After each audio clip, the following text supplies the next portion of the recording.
পদার্পণ করেছে এবং কালকে আমাদের এখানে রক্তদান শিবির আয়োজন করা হয়েছে। আপনারা যারা রক্ত দিতে ইচ্ছুক তারা সকলেই আসুন। কালকের দিনটা আমাদের কাছে একটা মূল্যবান দিন। আপনাদের আগমনে, আপনাদের রক্তদানের মধ্যে দিয়ে আমাদের এই উদযাপনকে আরো সুন্দর এবং সাফল্যমণ্ডিত করে তুলুন।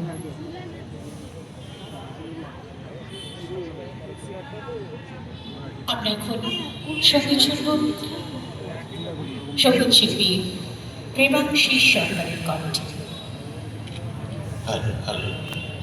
পুষ্প প্রতিশ্রুতি আগত অপরকে সান্ধ্য শুভেচ্ছা জানাই।